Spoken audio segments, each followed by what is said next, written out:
હરે કૃષ્ણ કૃષ્ણ કૃષ્ણ હરે હરે હરે રામ રામ રામ હરે હરે. Good morning, જય શ્રી કૃષ્ણ, જય Swaminarayan. Tuesday morning એટલું બધું રશ થઈ ગયું છે ને. દેવામને સ્કૂલનું લંચ હોય મારું અને મારું લંચ છે. ચલો જો અત્યારમાં બને છે ઉત્તપમ, મમરા વઘારી દીધા છે અને આજે મારે સાંજે બનાવવું છે રાજમાનું શાક. ફર્સ્ટ ટાઈમ એવર હું બનાવીશ રાજમા. હું કિડની બીન્સ લાવું પણ એ ખાલી ઓલું ફ્રેન્કી બનાવું ને એમાં જ યુઝ કરું, ક્યારે હું શાક નથી બનાવતી એનું. તો આજે રાજમા અને રાઈસ બનાવીશ. ભાવે મને શાક, મેં મંદિરમાં ને બધી જગ્યાએ ખાધેલું છે.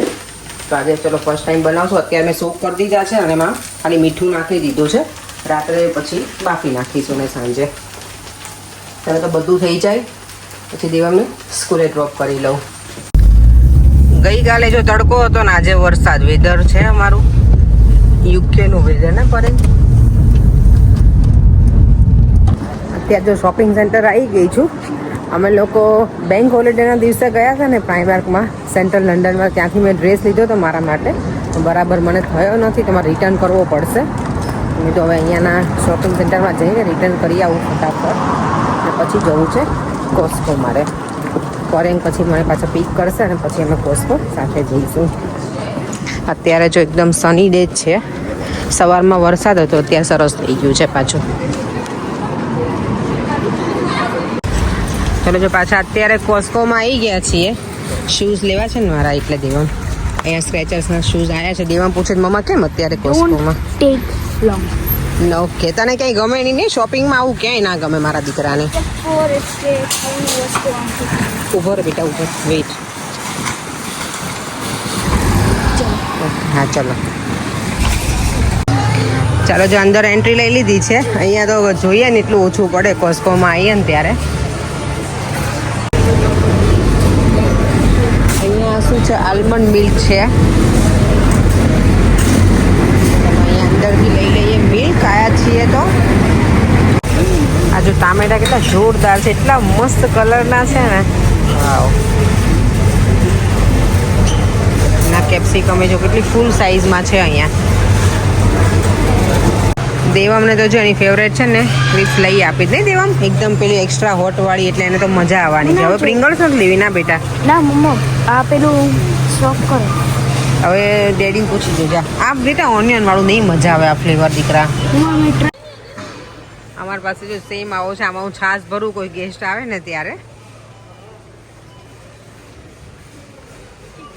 મસ્ત કલરફુલ જો કપ્સ ને બધું આવ્યું છે. હવે દેવમ લાસ્ટ ટાઈમ અમે આવે ને હું ને ડેડી, ત્યારે અમે કહેતા હતા કે દેવમને આવું બધું મજા આવે. જો આ જો અહીંયા આવું તને બતાવું કેટલું સરસ છે. જો આ હે ને સરસ છે ને. ચલો જો બધા છોકરાઓને રહેવું જોઈએ. હો મમ્મા મમ્મા પ્લીઝ પ્લીઝ જ બધા કરતા હોય લેવા માટે. ચાલો બેટા દેવ આજો તારું દાંતવાળું.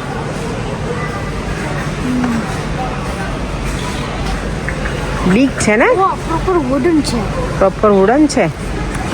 હવે બેટા આપણું બરાબર બની જવા દે, પછી મારી દુકાન લઈ આપીશું ને. કારણ કે પાછળ કે મુકાય એવું નથી ને ઘરમાં. મમ્મા સ્ટીક જ નથી કરતો હવે. જો આ પણ સરસ છે. આ ઘરના એન્ટ્રન્સમાં આવું રાખ્યું હોય તો ફાઇન લાગે. ચલો અત્યારે ડિનરમાં બને છે રાજમા. અહીંયા રાઈસ બની ગયા છે. અહીંયા દૂધ ગરમ કરવા મૂક્યું છે. દહીં બનાવવું છે એટલા માટે થઈને. અને મને કોઈએ કીધું હતું તમે દહીં કેવી રીતે બનાવો છો ને કેવી રીતે. મેં થોડું પાણી નીચે મૂકી દીધું પહેલાં, ગરમ થાય ને પછી મેં દૂધ એડ કરી દીધું છે. હવે એને બરાબર ઉકળવા દઈશ. જ્યારે ઉકળવા આવે ને ત્યારે પાછું ચમચીથી થોડું હલાવતા રહેવાનું. અને અહીંયા તેલ મૂક્યું છે રાજમા માટે. તો એના માટે જો મેં આદુ, લસણ અને ઓનિયન એની ગ્રેવી કરી નાખ્યું છે રેડી. એ થઈ જશે પછી નાખીશ ટામેટાની ગ્રેવી કરીને. અહીંયા તેલ મેં મૂકી દીધું છે. જો રાજમામાં મેં ટામેટાની પ્યુરી એડ કરી દીધી. પછી હળદર, લાલ મરચું, ગરમ મસાલો, પાવભાજીનો મસાલો અને સાંભાર મસાલો એટલું મેં અંદર એડ કરી દીધું છે. રાજમા હું એક્સપર્ટ નથી, પણ ફ્રેન્ડ નિકિતા છે ને એ બહુ બનાવે રાજમા અને રાઈસ. તો મેં એને ફોન કર્યો, મેં પૂછ્યું હતું કે તું કઈ રીતે, તો કે એમાં પેલું પાવભાજીનો મસાલો નાખજે અને સાંભાર મસાલો નાખજે થોડો. તો મેં બંને નાખ્યા છે. પાવભાજીનો મસાલો છે અને આ સાંભાર મસાલો થોડો થોડો એક ચમચી નાખ્યો છે. જોઈએ ટેસ્ટ કેવો લાગે છે તો પછી તમને કહીશું કે તમારે કરાય કે નહીં એવું એનું શાક. અને અહીંયા રાજમા બફાઈ ગયા છે જો એકદમ સરસ. અહીંયા રાઈસ પણ બની ગયા છે. ચાલો જો રાજમા રેડી થઈ ગયા છે, કિડની બીન્સ, એની જોડે રાઈસ છે અને સલાડ અને છાશ. દેવાંગ તો ટેસ્ટ કરીને મને કે દેવાંગ તો મને પૂછે મમ્મા મેં આ ખાધેલું છે પહેલા. હે આ નવી જેવું નવી જેવું લાગે છે. દેવાંગ કેવું લાગે બેટા કિડની બીન્સ? મસ્ત. મજા આવી ગઈ? દેવાંગ તો મજા આવી ગઈ. ચલો હવે ઘણા ટાઈમ પછી હું પણ ખાઈશ. મંદિરે ઘણી વખત ખાઈએ છીએ અમે લોકો પ્રસાદમાં હોય ને ત્યારે. ચાલો જો બધું ક્લિનિંગ પૂરું થઈ ગયું છે અને મારું કુકર છે ને એમાં સીટીઓ નથી વાગતી બરાબર. એટલે જો આ રિંગ હોય ને એ કદાચ લૂઝ થઈ ગઈ હોય ને તો એને ફ્રીઝરમાં મૂકી દેવાની તો બરાબર થઈ જાય પાછી એવું કે. એટલે હું આજે ફ્રીઝરમાં રાખી હવે જોઈએ. સીટી બરાબર બજતી નથી આની મારી. ચાલો જો ને અત્યારે છે ને કોસ્કોમાંથી અમે બધું લેવા તો શૂઝ ગઈ હતી પણ એ ના લીધું, પણ એની જગ્યાએ બીજું બધું લઈને આવી જઈએ એટલે આપણે ખાલી હાથે તો ના જ આવીએ. તો ત્યાંથી મેં લીધું છે ડ્રાય મેંગો. એટલી મજા આવે ને આ ખાવાની, પણ આમાં શુગર ઘણી હોય અને બહુ ના ખવાય પણ ક્યારેક ચાલી જાય એમ. દેવમ એટલો મશગુલ છે ને કાર બનાવવામાં દીકરો ને બેટા. સરસ બનાવી નાખી હો દેવમ, તે ઘણી બધી બનાવી લીધી હવે. યાદ છે આ દેવમની કારનો પ્રોજેક્ટ છે ને પૂરો કરવામાં બહુ આ તકલીફ વાળું છે. બહુ મોટી કાર છે ને એને બસ સ્પેર પાર્ટ એટલા પેલા છે ને તો દેવમથી કંઈક રોંગ થઈ ગયું છે ને તો હવે બહુ ધ્યાન રાખીને કરવું પડશે. શું કેવું દેવમ બેટા? હે ને દેવમનો પ્રોજેક્ટ તો હજી ચાલુ જ છે કાર બનાવવાનો, પણ હું અત્યારે બધાના મેસેજ બહુ બધાની મેસેજ હતા. આ વિડીયો મેં મૂક્યો હતો ને પપ્પાના બર્થડેનો એના માટેથી, તો બધાએ પપ્પાને હેપી બર્થડે વિશ કરી છે. તો બધાને થેન્ક યુ સો મચ કે આટલા બધા ઘણા બધાએ બહુ જ બધી વિશેષ કરી છે પપ્પા માટે થઈને એમના બર્થડે માટે. થેન્ક યુ સો મચ બધાને. અને ચાલો હવે વિડીયોનો એન્ડ કરી દઈએ. અત્યારે હવે 10 વાગી ગયા છે, સુવાનો ટાઈમ પણ થઈ ગયો છે. પણ યસ મારો હજી ખાવાનો પ્રોગ્રામ તો ચાલુ જ છે. ઓળા ખાઉં છું. ઓળા એવું લપડી વસ્તુ છે ને કે એક વખત યાદ આવી જાય ને પછી મને એવું થાય કે હવે તો ખાવા જ પડશે.